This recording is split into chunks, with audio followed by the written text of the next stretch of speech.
This is going to be a 4-minute quick review of the Vayepro Griddle. Here it is up close and personal. I'm going to also show you how to install it, how to clean it, and how to cook with it. So here we go. First of all, installation, just put a couple of washers on, put on this screw nut, and that is it. I just did all that by hand.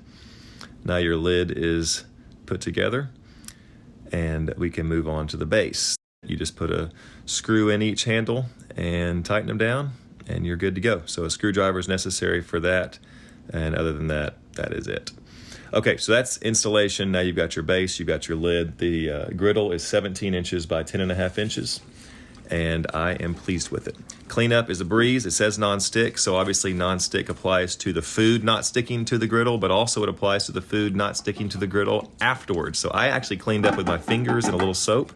You can use a little soft sponge if you'd like to. You can even throw it in the dishwasher. Okay, so now to the actual review. I'm gonna use one burner. You could actually stretch this across 2 burners, that'd be fine. I'm gonna cook a little bit of onions and green beans, do a couple of rounds of that, and I'm gonna move on to some chicken and steak later.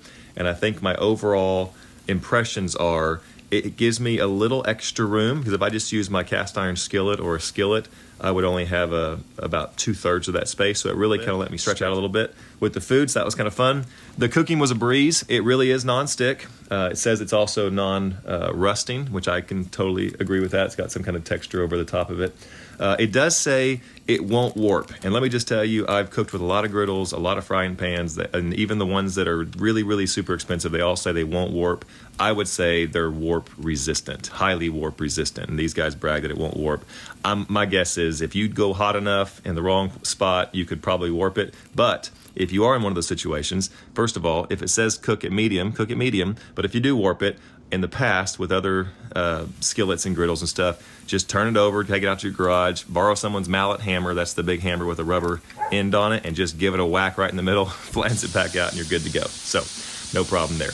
All right, so when I was cooking the meat, I was actually cooking on number 9 out of 10 on my heat, so I cooked a little too much, but it really tasted good, so I'm not regretting it.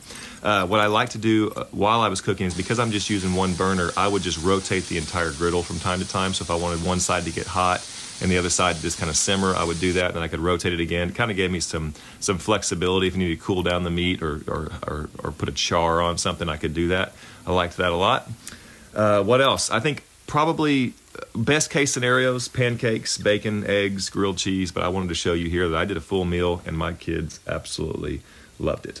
So I'm gonna keep cooking here, and if I can think of anything else to share with you, I will, but overall was really happy with this griddle, and probably the highlight for me is it didn't stick, and it just gave me a little bit more real estate to cook with. So I did my whole meal right here, as you can see. So keep watching. If I can think of anything else to share with you, I certainly will.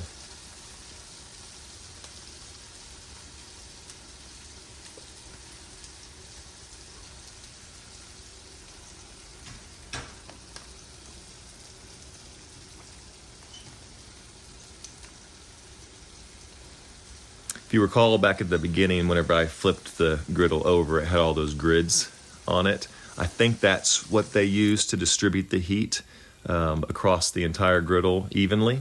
I think that's also what's giving it that warp resistant structure. So that's all by design, I believe. I'm using obviously an electric top here. I read that you're not supposed to use them on induction, but they certainly work on electric and gas as well. So there you go. The meal is done. The cleanup was super easy, and I would highly recommend it. This was sent to me for an honest review, and that is my honest review.